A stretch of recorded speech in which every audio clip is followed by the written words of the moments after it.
3, 2, 1. Hi, I'm Paige, and this is Crash Course, Period 2. The best empire began in 550 BCE when Cyrus the Great, the king of Persia, defeated the Medes of Iran and Angola, and later the Lydians and Babylonians. Continuing the trend, his son Cambyses conquered Egypt in 525 BCE. After his death, Darius the Great took over and expanded the empire into the Indus Valley. Darius really hit a hole-in-one with that one. He also created satrapies, dividing the empire into 23 provinces and having satraps, Persian administrative governors appointed by the king to rule over them. Satraps collected taxes that allowed for the creation of irrigation systems, complex road networks, and also a canal between the Nile and the Red Sea. There were also imperial spies that reported to the king. Never trust the government or anyone else. They also implemented a common currency and built a capital in Persepolis. The Persians did not repress the other cultures that they governed. But eventually came the weak rulers. Xerxes I starts to ruin everything by losing to the Greeks in the Persian War. When Darius the Lame III faced Alexander the Great, it was another contributing factor to its decline. The usurpations of kings allowed Alex to conquer the empire completely. Alright, ready? The Roman Republic was formally started in 509 BCE when the last of the 7 original kings, Lucius Tarquinius Superbus, was overthrown by popular demand. Porsenna, the king of the Etruscans, defeated the Romans and booted Tarquinius from his kingship, only to be booted himself from Rome. The Romans decided then that they would elect 2 consuls to rule them instead of reinstating a monarchy. Upon the creation of a new Roman government, new political positions and institutions were made to help settle the overarching conflict between the patricians and the plebeians. In addition to 2 consuls, the Romans also created a senate that existed to help the leaders and the people. There were 2 assemblies that existed to guide Rome, a centuriate assembly that voted on military matters and elected magistrates with imperial powers, and a tribal assembly that composed of non-military civilians who elected sorry, you can edit that out, who elected magistrates without imperial power. The first written Roman law code was made in 451 BCE when the Law of the 12 Tables was inscribed on 12 bronze tablets and made public for the citizens of Rome to see. The Romans started to expand their territory near the end of the 5th century into the Etruscan states, fighting with the Fideni and Vaii and gaining power in the so-called Latin League.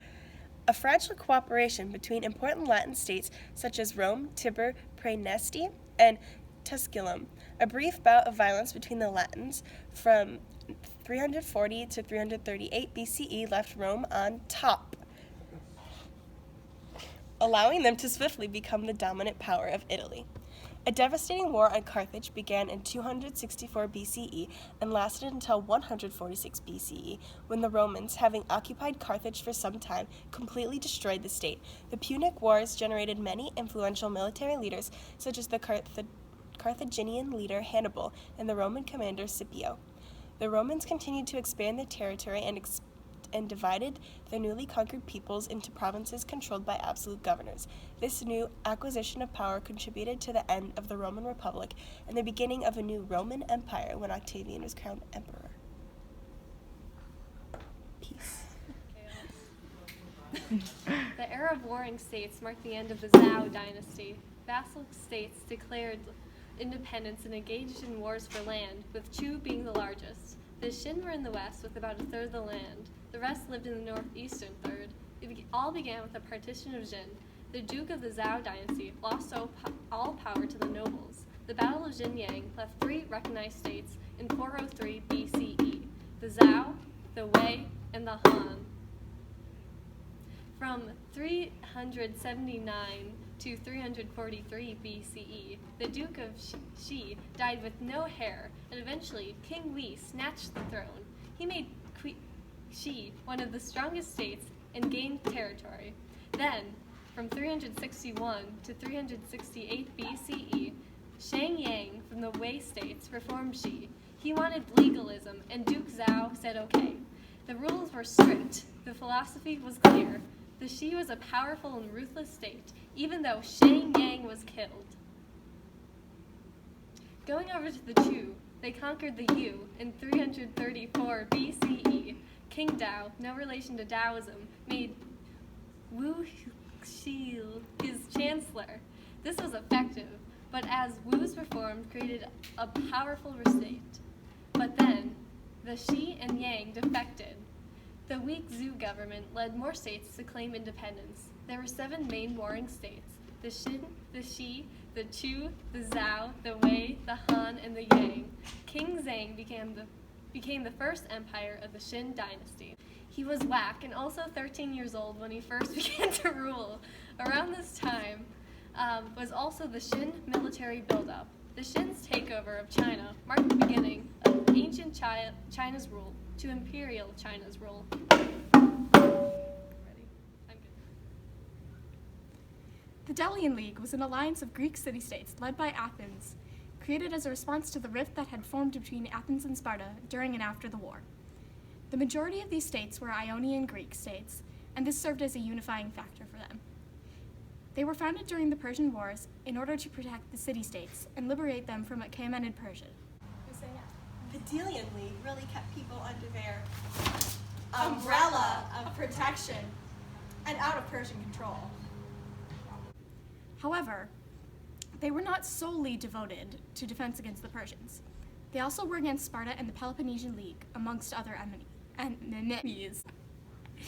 The headquarters were located in Delos, a small island on which the Ionian Greeks worshipped Apollo, and which they used as their treasury. The Delian League broke up because it was turned into more or less of an Athenian empire by the politician Pericles, and the Peloponnesian League was formed to counter them.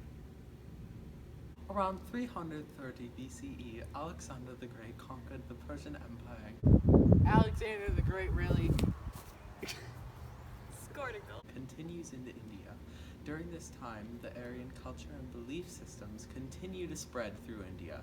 Then around 321 BC, a new empire rose in India, one that would come to be the largest in the country to date, spanning from the Indus River Valley eastward through the Ganges River Valley and southward through the Deccan Plateau and Mauryan Empire, was founded by Chandragupta Maurya, who unified the smaller Aryan kingdoms into a civilization. Chandragupta really Scored a touchdown. Ashoka Maurya was the reason that this empire really got slapped into action. A major reason that the Mauryan Empire became so powerful and wealthy was trade. Indian merchants traded silk, cotton, elephants to Mesopotamia and the Eastern Roman Empire. Another reason was its powerful military. Interestingly, it was the Mauryan military strength that caused a dramatic change in the empire. Stricken with disgust and filled with remorse for a very violent and bloody victory, his forces claimed over the Kalinga in southeast India. Ashoka converted to Buddhism. For the reason of his reign, Ashoka preached nonviolence and moderation. Ashoka is also known for his rock and pillar edicts, which were carved on, you guessed it, rocks and pillars throughout the empire. These edicts reminded Mauryan to live generous and righteous lives. Following Ashoka's conversion and commitment to Buddhism, the religion spread beyond India into many parts of Southeast Asia. Let's go to the thought bubble.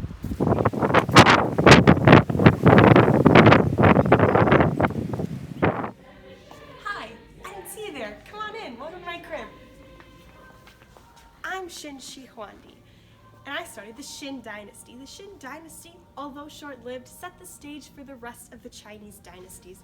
It originated from the small state of the Xin and began to centralize at the end of the 2nd century, and it used its structure to start to conquer surrounding states. I, Ying Zhen, completed my conquests in 221 BCE and established myself as Xin Shi Huangdi, also known as first emperor of the Xin dynasty. Shi Huangdi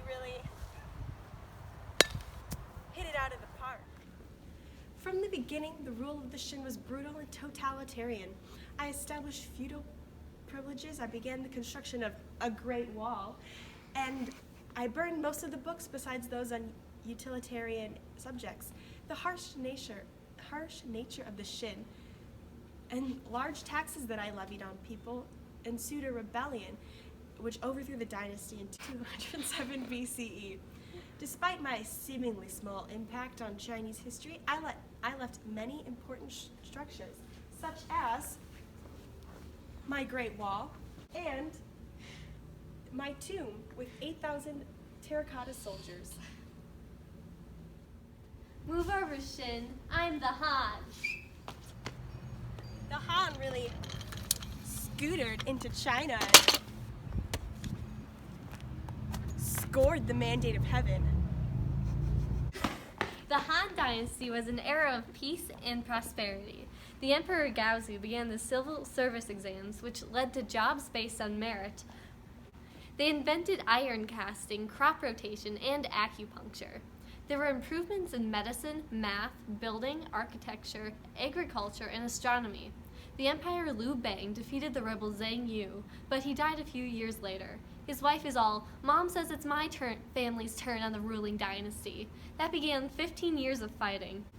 Eventually came the Emperor Wu. He said, "Legalism, no thanks. It's Confucianism's time." Confucianism really showed into China. And from there, it just kept going. The Silk Road was created and the Great Wall was extended. Then came the War of Heavenly Horses, the outcome being that Dao Yang had to pay tribute. Wang Man usurps the throne and creates the Xin, or New Dynasty. The Han can't have that, so they moved the imperial capital from Chiang to Liaoyang and brought Li Zu and other loyal officials. It's Eastern Han Dynasty time. Here, paper was invented, and the first Buddhist translator appeared. Then tragedy struck. In 184 CE, the Yellow Turban Rebellion occurred. A bunch of peasants got angry and rebelled. It was associated with Taoism, exploitative agriculture, and the Yellow River flooding. Government people were attacked all over China. Later, the warlord Dong Zhu burned and sacked the capital. He places a child in charge just for fun. So basically, Dong Zhao, here, capital, sacked. Child, in charge. China, not unified for another 350 years. One side effect of the Roman Republic was the Roman Empire. Let me tell you a little bit about that. After the Punic Wars, Roman influence spread, but Rome became less stable due to displaced people, devalued Roman currency and inflation, and fights amongst political leaders. This weakened the Senate, and the power was transferred to three men, Pompey, Crassus, and Julius Caesar. They became known as the First Triumvirate. Caesar was given power over southern Gaul and other parts of Europe, but chose not to take control over Germany. Caesar's followers then went to war with the Senate, resulting in Pompey and Crassus leading the picture. They're gone. Caesar declared himself the emperor, until angry senators assassinated him in 44 BCE. After he died, the second triumvirate with Octavian, Mark Antony, and Lepidus took over. It didn't go any better. Octavian rose to power, took on the name Augustus Caesar, and thus began the Roman Empire. During Augustus's reign, Rome became the major power of the Western world. Octavian really reeled in that victory. Augustus established rule of law, common coinage, civil service, and better travel for merchants. For 200 years, Pax Romana endured, and it was a time of peace and prosperity for Rome. Many laws and customs endured throughout this time, allowing distinct groups in the empire to retain their cultural identities. During this time, Rome expanded to its largest. Arts, sciences, literature, and the arts flourished. Science especially developed with the advent of aqueducts and roads. After Augustus's reign, Christianity developed. Romans allowed conquered territories to practice whichever religion they chose so long as it did not harm the empire overall. However, over the course of time, there were a couple of emperors such as Nero and Diocletian who persecuted Christians. This persecution ended when Constantine issued the Edict of Milan. The fall of Rome was largely due to the split and internal decay as well as outside pressures. There was a string of weak leaders and epidemics which aided collapse. Diocletian attempted to deal with this problem by dividing the empire into two regions with co-emperors, forcing a budget and capping prices. While that helped for a while, when he retired, civil war began. When Constantine took control over the empire after being a co-emperor, he ordered the building of Constantinople. This decreased problems, but after his death, it split further, and while the eastern half thrived surrounding Constantinople, the western half just kept getting worse. Rome also faced invaders such as the Sassanid Persian Empire and Germanic tribes. The Roman Empire was stopped by invading Germanic tribes, which attacked during times of internal trouble. After their attacks, the western half of the empire completely collapsed, while the eastern half continued to live on happily, and later became the Byzantine Empire. Rome wasn't built in a day, but it burned in one. Hello. Welcome back. Remember Ashoka? He died. After his death in 232 BC, the Mauryan Emperor began to decline rapidly, primarily due to economic problems and pressures from attacks in the northeast. However, between 275 and 415, it experienced a revival under Chandragupta II, who was also known as Chandragupta the Great. The Gupta Empire was more decentralized and smaller than its predecessor, but it is often referred to as the Golden Age because it enjoyed relative peace and saw significant advances in the arts and sciences. Here, I'll play something for you.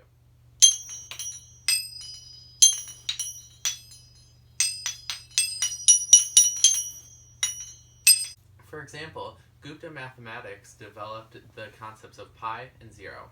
They also devised a decimal system that uses the numbers 1 through 9, which became known as the Arabic numerals. By the time of the Gupta dynasty, Hinduism once again became the dominant religion in India. Hinduism reinforced the caste system, meaning that Indian social structures were very rigid. Though the empire as a whole was enjoying an era of peace, prosperity, and artistic endeavors, women were increasingly losing their rights. Totally under the control of men, Indian women lost the rights to own or inherit property and could not participate in sacred rituals or study religion. That really was a boatload of trouble. Furthermore, stemming from an increasingly urban society that placed a growing importance on the inheritance of property, child marriage also became the norm during this era. The Gupta dynasty collapsed under the pressure from the White Huns in 550 CE. They really were swept off their feet.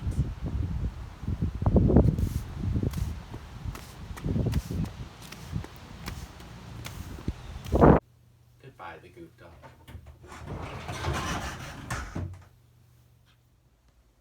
The Mayan Empire began around 300 CE and flourished until around 900 CE, at which time they mysteriously stopped existing. They were located in present-day Guatemala, Honduras, Belize, Mexico, and El Salvador.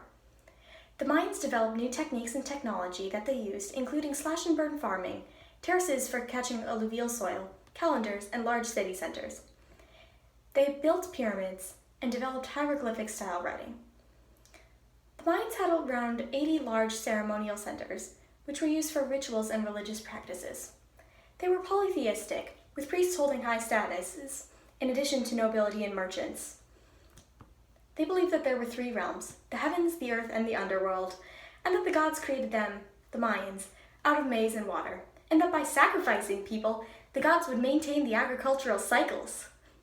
Sometimes these sacrifices were the losers of the Olmec ball game that they played. Those poor souls. While they were likely populated by people from Teotihuacan in the beginning, their main city later became Tikal, with a population ranging from 40,000 to 100,000. The Mayans were agricultural people, and their main crops were maize, cacao beans, and cotton. All the labor was done by humans, since there were no domesticated animals. The Mayans were organized into city-states that warred against one another for possession of slaves, but they were all ruled by a single king. However, Chichen Itza usually dominated the other states. While it is uncertain exactly why they declined, it may have been from environmental degradation and overuse of land, political unrest, natural disasters, or invaders. Just like many other empires. I wanted some pita chips. I want pita chips. Oh god. Hey! My pita chips. I'm! Darius, really? Hit a hole in one with that one.